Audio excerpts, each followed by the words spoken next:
All right, guys, here's a quick little tip today. And this is about when you're doing your transitions, especially.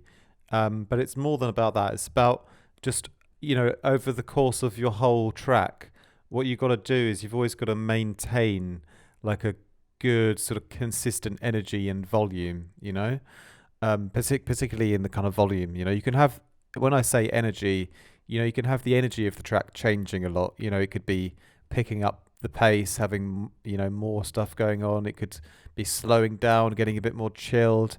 But you want to you still want like a consistency of overall volume in a sense, and fullness. You want like this fullness and this sort of minimum level of volume to still you know be there a lot of the times, especially in some of your transitions when you've got a lot of moving parts and you've got a lot of loads of different sounds, and you're taking some in and you're taking some out.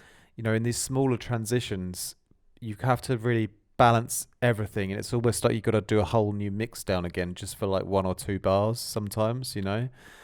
So if you take this for example here, like these first two bars are the end of a 16, and then this middle two bars are the start of a new 16, and this is the transition where there's a little bit of a gap.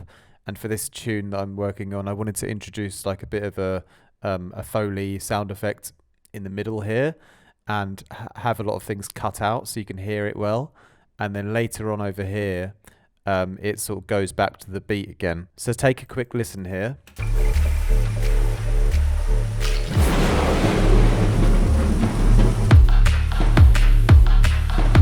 Okay, so there's sort of a consistent volume, almost, that runs throughout the whole thing, even through the transition. And that's really important. If I take out the Foley sound and play it,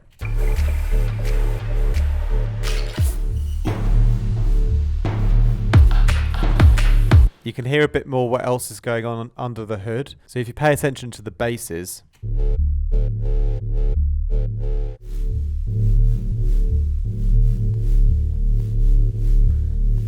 if you notice carefully, there's a sort of change in the bass line.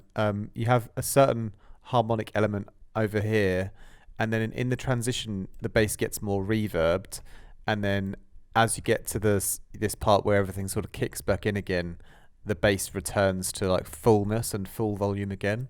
But yeah, in this sort of transitional period, I wanted to have this gap where I took a lot of things out so I could hear the sort of Foley sound effect.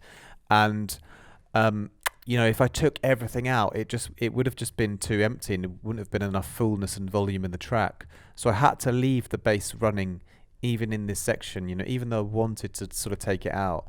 I had to leave it in. And what I did to sort of push it further in the background was I just applied some, reverb to it and turned it down on a separate channel. I put my bass on a different channel, and I've put some space blender on, and I've lowered the volume a little bit as well in the file. So I've just adjusted the bass for this particular transition in the mixdown. But there's other things that are going on as well. Like if you take the drums, for example, have a listen to the drums.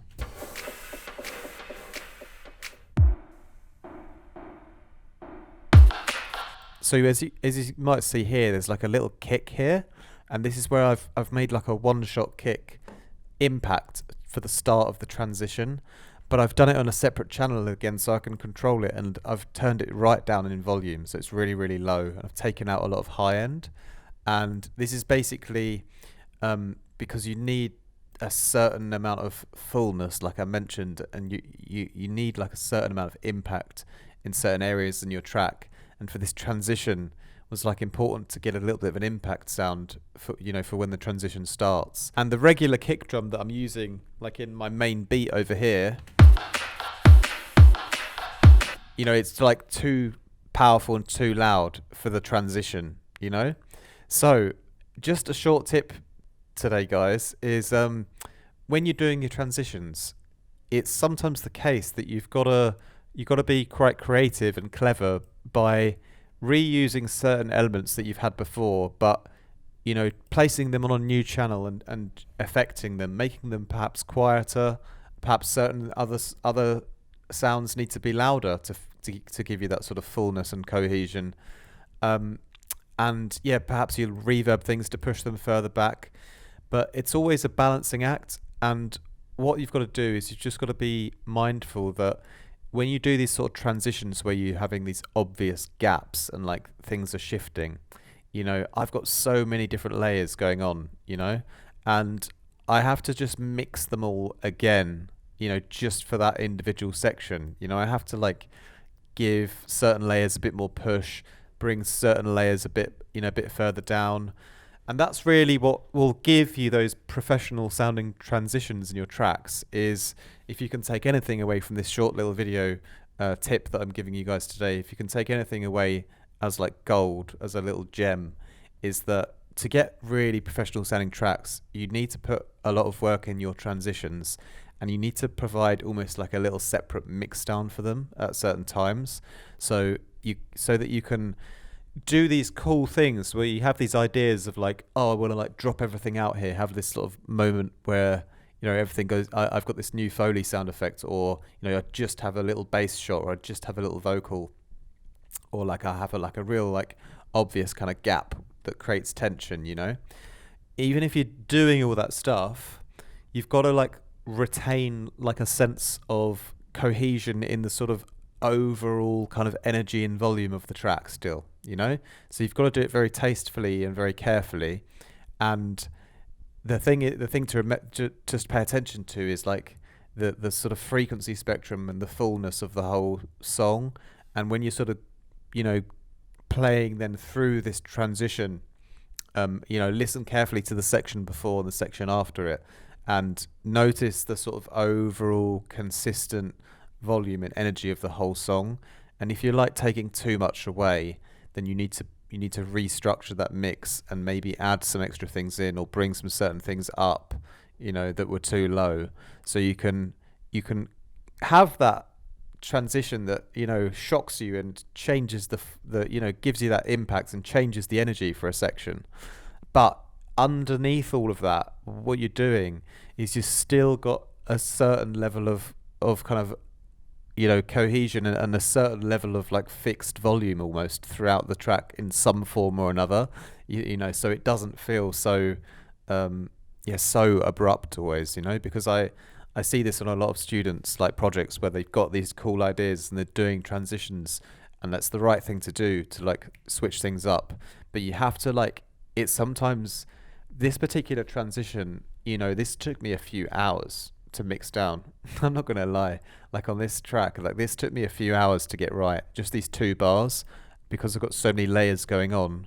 I had to turn a few layers down, delete a few layers, create a few extra elements to fill things in so that I had the fullness still going on. But yeah, it's very meticulous to get these sort of really professional sounding transitions. It's not so easy. So sometimes, if you've got to spend like an hour or two, perfecting a transition so that it kind of helps the mix down flow, it's totally worth it, especially in those sort of key 16 bar sections in like the sort of chorus of your song. So don't neglect your transitions.